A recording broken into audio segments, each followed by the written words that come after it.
Isinailalim na rin sa state of calamity ang Southern Leyte. At tulad po sa Bohol, may panawagan ng mga residente sa bayan ng Limasawa. Saksi si Jonathan Andal. Ito ang itsura ngayon ng munisipyo ng Limasawa sa Southern Leyte matapos manalasa ang bagyong Odette. Larawan ng pinsala ang isla, wasak ang halos lahat ng bahay. Wala silang ngayong kuryente, walang inuming tubig, walang signal ng telepono. Kaya nang marating ito kanina ng national media, agad nakiusap ang mga residente para manawagan at ipaalam sa kanilang mga kaanak na buhay sila. Kapatid ko at sa mga anak ko dyan sa Maynila, okay lang kami dito, mga buhay kami. Saka kailangan din naman kami namin ng yung bahay namin sira na lahat.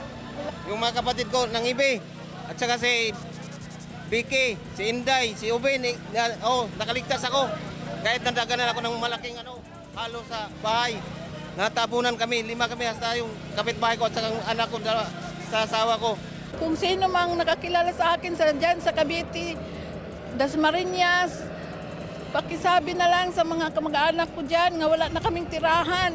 Umuwi ako dito sa probinsya, parang iwas kami sa COVID, pero dito rin kami, kami sa bagyong.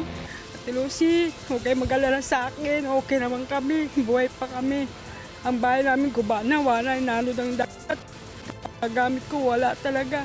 Tenet, nanawagan ako sa'yo. Alam ko na bago pang namatay yung asawa mo, kami rin dito, na rin kami, wala na kaming bahay.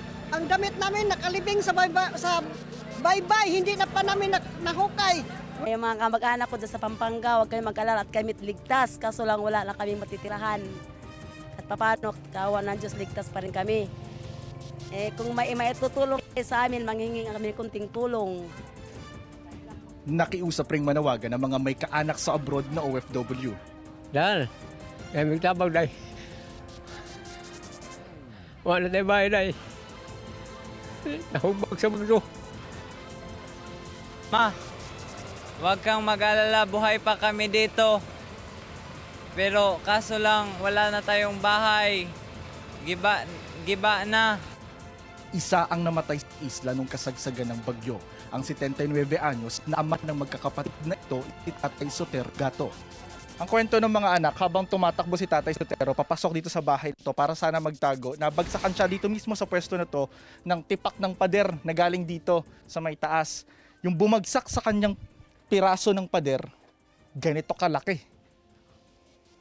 Well, diyaran na sila sa buhay pag si Tatay. Patay na.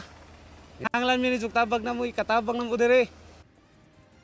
Kwento ng mga residente, gabi nang hagupitin sila ng bagyong Odette, dala ang napakalakas na hangin. Si Roselyn sa bahay na ito lumikas sa pag-aakalang kaya nitong salagin ang anyay malabuhawing hangin. O, nung lumipad yung bubong, saan kayo nagtago na? Dito! Kami dito. Sa ilalim nito, ang kartre? Sa ilalim. Diyan kayo nagtago? Nakahawak pa ako sa anak ko, yung mga 11 months. Tsaka may tatlong pa akong anak din. Tumakbo kami dito, akala namin ligtas. Yung pala, din. Tapos yung tubig, taga dito na, taga tuhod. Hanggang tuhod, tapos nandiyan kayo sa ilalim? Oo, tapos labas na kayo lahat. Labas na kami. Tapos mayroong maraming kahoy bumagsak. Sa tindi ng lakas ng hangin, naputol at nabunot ang mga puno ng niyog. Hangin din ang nagpabagsak sa lahat ng sementadong pader ng bahay na ito. Nanawagan kami sa gobyerno na matulungan talaga kami dito sa kalagayan namin. Gawa na hindi namin alam kung anong gagawin namin dito. Wala kami tira, walang pagkain. Lahat-lahat, naging balisero kami. Pati pangkabuhayan namin, mga bangkang demotor, warat lahat. Wala kaming mga kapira-pira dito. Anong pinakakailangan niyo po? Yung mga materialis at pagkain, tubig. Gusto akong pabigyan ng tulong, wala na akong pagkain, wala na akong asawa. Sabi ng mayor ng Limasawa, kahit temporary shelter lang muna na gawa sa tent, pwede na. May masilungan lang ang mga residente ng isla. Kahapon at kanina, nagbagsak na rito ng food packs, family kits at gamot ang Office of Civil Defense sakay ng barko ng Coast Guard at chopper ng Philippine Air Force. Pero sabi ng alkalde, kailangan pa nila ng dagdag na tulong para sa 6,400 nilang residente na halos lahat ay nawala ng kabuhayan matapos masira ang karamihan sa kanilang bangkang pangisda. Yung binigay na relief goods, ito ay magtatagal lang ng 2 to 3 days. Tapos ngayon may dagdag, so baka mga 5 days to 6 days lang. So talagang kulang. Ako si Jonathan Andal, ang inyong saksi. Mga kapuso, saksihan ang unang pasok ng mga balita. Maaaring mapanood ang Saksi at ang iba pang GMA Newscast sa youtube.com/GMA News. I-click lang ang subscribe button. At sa mga kapuso abroad, maaari po kaming masubaybayan sa GMA Pinoy TV at www.gmanews.tv.